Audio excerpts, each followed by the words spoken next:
This edition of I-Italy New York is brought to you by L'energia non si ferma. Mai. L'energia crea. Si trasforma. Diventa un'idea per generare nuova energia. Diamo all'energia un'energia nuova. And Cheerio chopped tomatoes.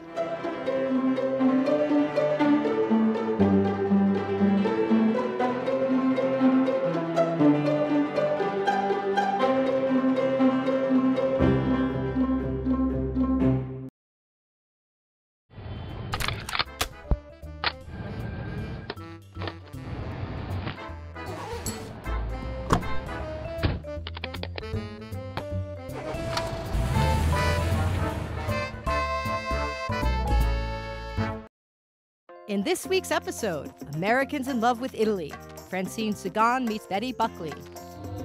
Dolce Vita, PROVA, a new way to eat Neapoletan pizza. Genius, Fred Gardaphe interviews Maria Laurino, author of The Italian-Americans, A History. Events, Teatro Regio from Turin to Italy, New York. And now let's start with Betty Buckley. Betty Buckley, one of theater's most legendary leading ladies, was recently inducted into the Theater Hall of Fame. She's won a Tony Award for her performance in Cats and a Tony nomination for Triumph of Love.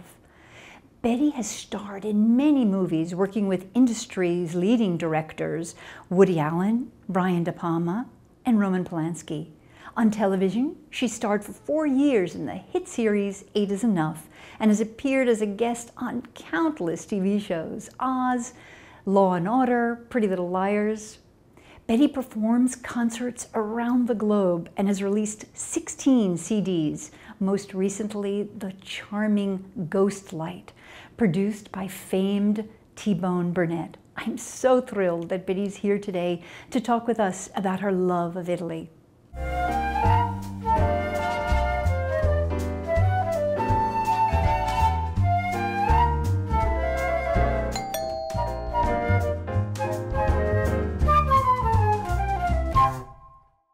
Oh, Betty, it's such a delight. Thank you so much for doing the show. Thanks for having me, Francine. So let's talk about, what does Italy mean for you?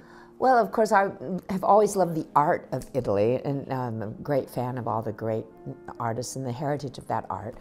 But I had this wonderful good fortune to go on an extended vacation there not so very long ago, and I was just so moved by the beauty of the cities in the country and the light in Italy. I went to Venice and Florence and Rome and Siena. I have to say, I think, well, Siena is extraordinary, and I've often fantasized about living there. It's a fantasy, but Florence, I think, is really my favorite city. Mine too. Yeah, the art there is extraordinary. There was even a sickness that happens to people that was discovered in the 1800s. Going to museums in Florence, they faint.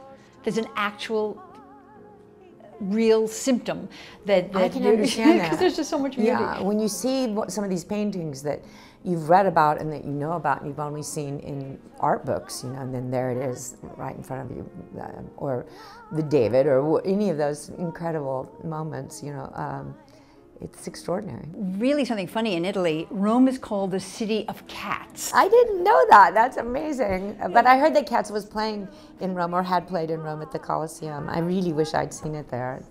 It was a wonderful, one of the great experiences of my life to get to play the role of Grisabella on Broadway.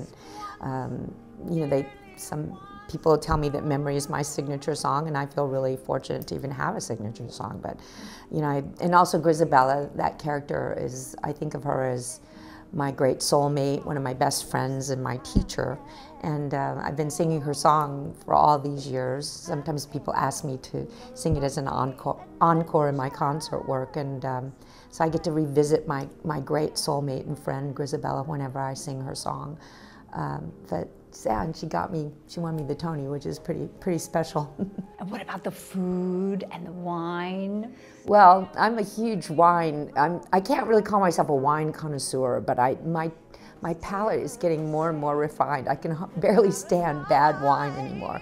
But of course, Italian wine and Barolo, and especially, I love beautiful, rich, full wine. And in fact, my album, this is how I conceptualize it. People, of course, can enjoy it however they want to, but I think you must be either by yourself in front of a fire in the fireplace with a great, glass of wine, bottle of wine, just reflecting on your own life, contemplating and letting the music just wash over you and take you on your own dream journey. Or with your beloved, that would be nice too.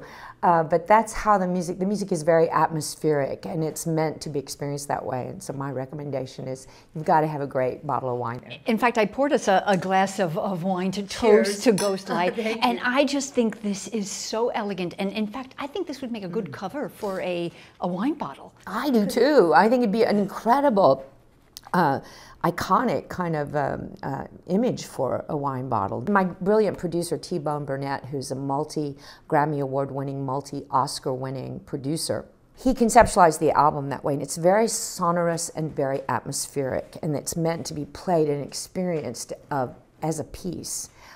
So, yeah, and very I would love, Italian. It is, and I would love to bring the music, the band of musicians and the music to Italy and do some concerts there, because I think they would fit quite beautifully. Yeah. Well, thank you so much, Betty. It was so nice chatting, and congratulations on the album and all the concerts. Such fun, and I want you in Italy. I do too. I keep begging to be your travel companion. I'll be your assistant on one of your many trips to Italy. I'll just hang out and well, I'll carry your luggage. That's what I'll do. It's a date. Okay, thank you. Let's live the Dolce Vita.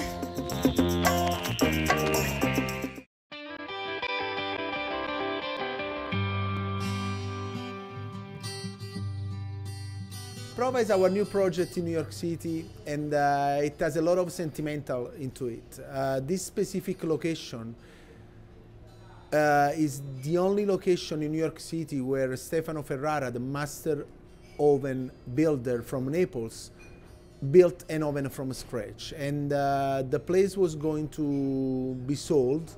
Most of the people that were interested in purchasing the space had no interest for pizza. So we really got together a big team of people, including myself and Pasquale and Donatella Arpaio, along also with Maurizio De Rosa, to try to save this space and save their oven. Our goal now is to bring Neapoletan pizza to a different level. The idea is really to look at ingredients that are produced by very small artisanal producers. We are looking at slow food presidium as producer for most of our ingredients. So PROVA will be the very first, maybe, believe, Neapolitan pizzeria that decided to elevate the whole picture about pizza, from the ingredient, from the atmosphere, and obviously with the wine. Wine is a big component of this project, and we decided to be as close as we could to our tradition and the roots of where pizza comes from. So there will be a very interesting wine list with almost 100 wines, all sourced from Campania region. We made a very courageous choice. The wine list is going to be entirely wines from Campania. People ask me most often what I like to drink with pizza, and surprisingly, I like sparkling wine better than still wine. Campania is not exactly the region that is most renowned for sparkling wine, but today we're going to try at least to pair with the pizza. Today we are going to try a very aristocratic pizza. We're going to try a sea urchin pizza. With this pizza we're also combining and pairing a very aristocratic wine. The Feudo di San Gregorio started in the early 2000s. It's a collaboration between Feudo di San Gregorio and Celos. Celos is a champagne house, quite prominent, quite famous. It's made with the Greco grape, which grows in a very volcanic type of soil, so a lot of minerality, which is perfect for the briny quality of the sea urchin. Another interesting thing we're going to be doing at PROVA is really, the preparation of the dough. With the years, we kind of really studied all the different characteristics, the different things, and how we could achieve the most digestible, the most light, the most delicate dough. So we're going to get different kind of flour, including stone mill flour from Italy, and we're going to create our own mix. Then we're going to use bottled water from Italy to prepare the dough. PROVA, which is Italian for try, also for proof. It's an experiment. And the idea was, you know, if you can put crazy ingredients on pasta and on many other things, why can't you do on pizza? So the logic behind the PROVA is really to try to use our dough as the base, as the canvas for the artist then to draw a wonderful masterpiece. I decided to bet on myself on this new project. I decided to create these new dishes, but using instead of the plates, the shell of the pizza, you know, the crust of the pizza. So I decided to import everything from Italy. This gives us the opportunity to present and to propose the customers a product that is considered the next level pizza, or we can say the 5-star pizza. For do that, I need to create a team. And my team is Giuseppe Manco. He's the current world champion pizza maker in Las Vegas last year, 2014. So we decided the best on the market. First, because we are very friends, that's why he's here with me. And tonight we will go to show you how we make the sea urchin pizza. So let's go to make the pizza, right? Let's go, yum, yum. The sea urchin pizza, we use a very particular method because it's a seafood. In Italy we don't mix the seafood with mozzarella, so we use ice because we want to replicate the same effect of the mozzarella. After that, we come out from the oven.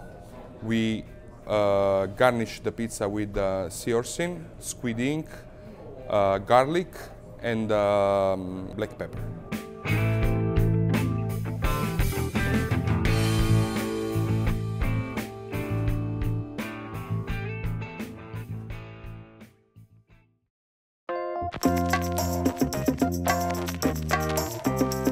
Check out Italian Genius.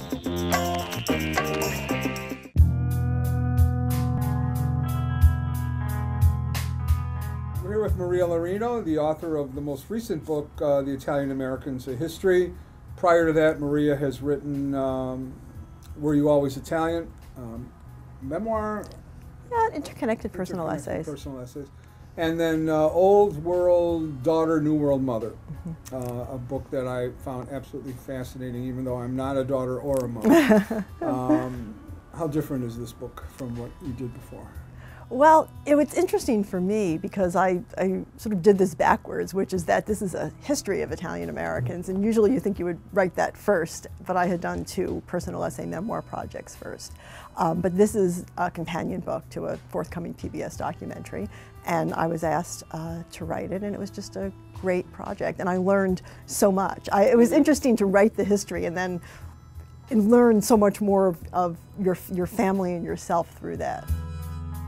Gianmaria, who wrote the documentary, wanted this to be a companion and follow his story. So he basically gave me the scaffolding for the book. And what John had asked me to do was to just go deeper into the project, because even PBS in 4 hours, there's only so much history you can tell.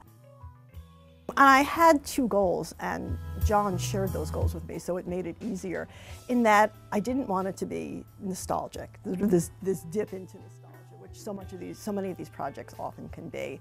And I wanted to really try to strip away at the stereotypes that have haunted us. Most of the chapters mirror the story in the documentary. I added a chapter on the Italian-American counterculture because there were figures who were just so interesting. That was really a fun addition. We wanted to make it also visually interesting, so in addition to the chapters, there are these interviews and there are these short biographies. You started out writing about your own experiences, and then now you're writing about kind of the broader experience. What was it like moving from the personal to the larger? Yeah.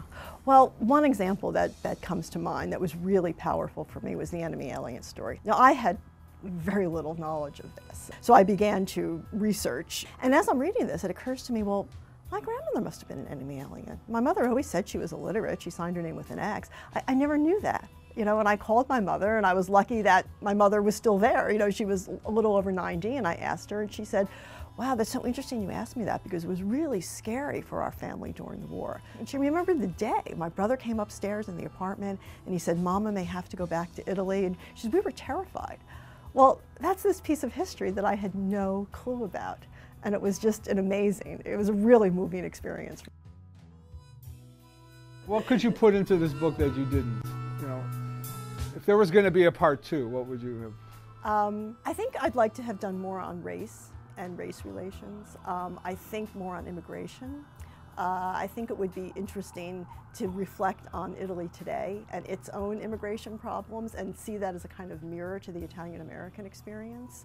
Those are some of the issues that are very important to me.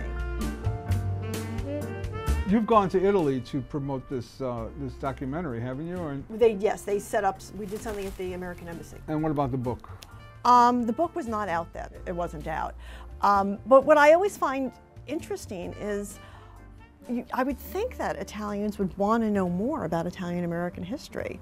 But I just know from personal experience that whenever I go to Italy, they always say to me, why do you think you're Italian? You're not Italian. And they don't see any connection between Italian-American. I mean, when I was a kid, I thought I was Italian. I went to Italy, I realized I was American. I came back to America. I said, well, wait a minute, I'm not American. So this is how I forged my Italian-American identity. But every family in Italy has some story or some connection to a story of immigration to the United States. And over the last 10 or 15 years, I found it's not the professors, it's not the journalists, it's the young students who want to know. They want to know about their uncle who went to America and never came back and nobody ever talks about. You spent, how long was it, a couple of years doing this research? And so what are you going to do next with this knowledge? Where are you going next with your work? Are you doing more writing about Italian Americans, or are you moving to a halt? I don't know at this point. I'm thinking about that. All right, so take a break and write. I'm sure after this kind of work. I mean, Maria Laurino's The Italian Americans, A History, published by W.W. Norton. This book is a way for Italian Americans to gain a sense of self in history and a sense of the value of their contributions to American culture. These are the events around town.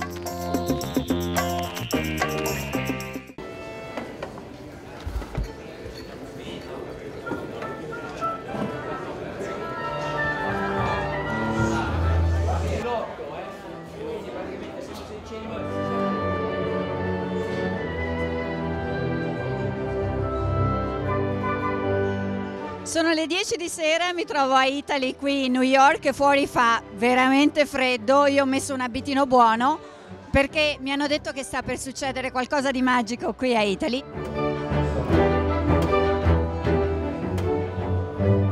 Ci troviamo qui a Italy New York per festeggiare che cosa? Per festeggiare un'unione tra bellezze. L'Italia è il paese delle bellezze, ce n'è tante. Stasera ne abbiamo portate due, musica e cibo. Cibo qua ci sta di casa. Però è arrivata tutta l'orchestra del Teatro Regio. Poi c'è Gianmaria TEsta che canterà con loro, una grande serata di musica. Da dove viene questa idea?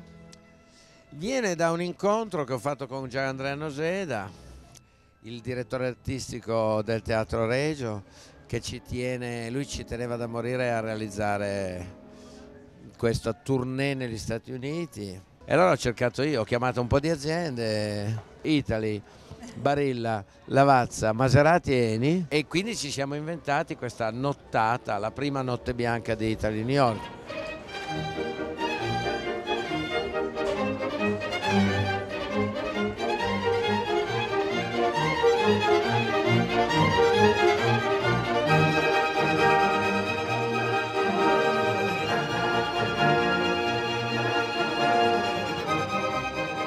Il Teatro Regio si scopre a New York di essere fra i migliori non solo in Italia ma anche in Europa, e questo è dovuto sia alla tradizione che al maestro Noseda, che ha portato su il livello del teatro in termini di orchestra, di repertorio, di coro, di il piacere del pubblico. E quando si fa tutto questo insieme, e poi quando si fa dischi in cui il Teatro Regio lavora con cantanti importanti, risulta di essere ad un livello mondiale e non solo nazionale.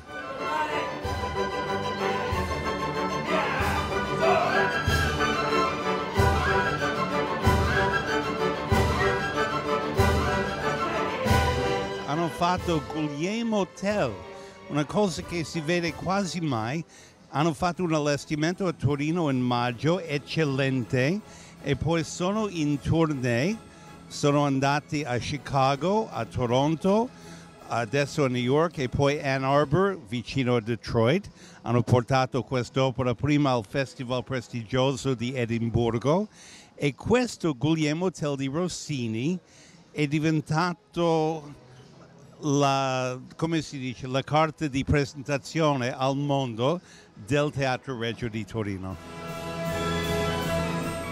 La tournée americana è stata pensata esattamente per offrire a un grande pubblico la possibilità di conoscere il Teatro Regio. Il Teatro Regio è cresciuto in questi anni sempre di più in eccellenza, qualità, forza. Il pubblico americano lo ha apprezzato in modo straordinario. Torino è una città che è cambiata moltissimo negli ultimi 15 anni, no? Non ha perso il suo carattere di città industriale, continuiamo a essere una grande città industriale, però siamo sempre di più un centro di eccellenza nel campo della ricerca, dell'innovazione. Siamo una grande capitale di cultura. Il successo del Regio non è un fatto casuale, è un grande investimento che la città ha fatto nella cultura e che continua a fare, al punto che Torino è diventata una città turistica, cosa che quando io ero ragazzo nella mia città non era neanche concepibile. Io ho risposto a una richiesta di Oscar Farinetti, di cui sono amico e a cui dico sempre di sì quando posso, e mi ha detto dai, vieni anche tu a cantare a EatalyNY accompagnato dall'Orchestra del Regio. E siccome il Regio è il teatro dell'opera della mia città, di Torino, ho detto vabbè, guardo se sono libero e vengo.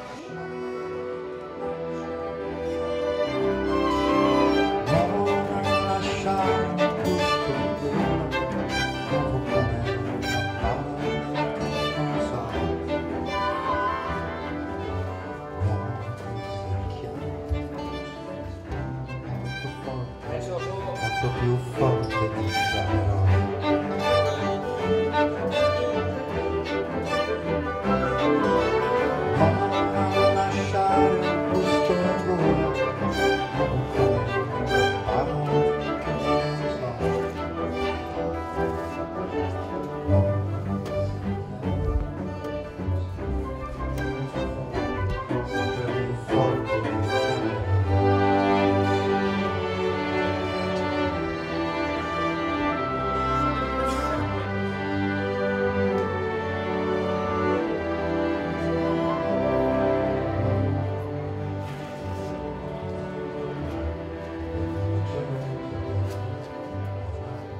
Io so che tu canterai due canzoni in particolare, una sull'emigrazione e una su un tuo figlio.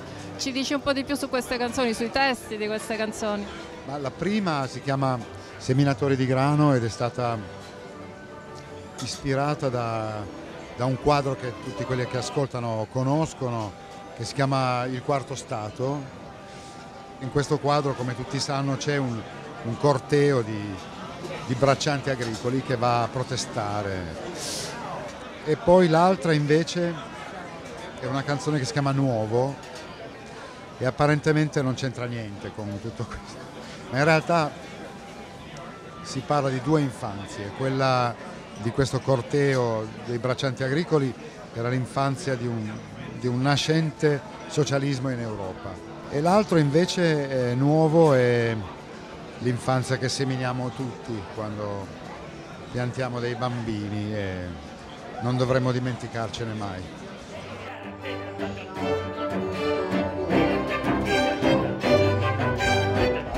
Tu hai già fatto dei concerti qui a New York e negli Stati Uniti, quindi non è la prima volta. Qual è la reazione del pubblico americano? Diciamo, la barriera sembrerebbe quella linguistica, in realtà non lo è. No, non lo è, io non ho un pubblico di italo qualche cosa. Ci sono, ma sono pochi. Stasera sono la maggioranza, ma in generale sono autoctoni, quindi vengono e poi dopo il concerto vengono a chiedermi che cosa ho cantato in quel pezzo e mi fanno la melodia, quindi questo è di buon auspicio e anche di buon auspicio per la nostra lingua, perché ho conosciuto girando il mondo grazie alla musica moltissima gente che studia l'italiano senza aver contatti con l'Italia, per cui insomma è un bel segnale.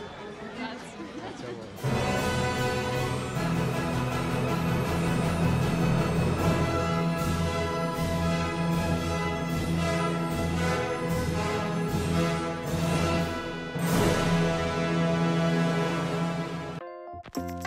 On next week's episode, Americans in Love with Italy, Francine Segan meets Michelle Easter. People, for her, a new jewelry collection of Gaetano Pesce. Events, the orchestra of the Teatro Regio at EatalyNY. City, celebrate with us the 5th anniversary of SD26. City, Expo Milan 2015 at the New York Times Travel Show.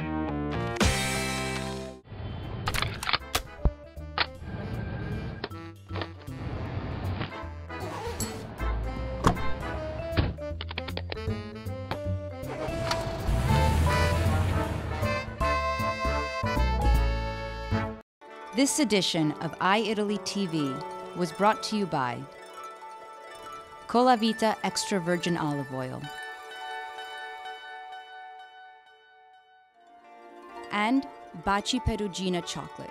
Say I love you in the Italian way.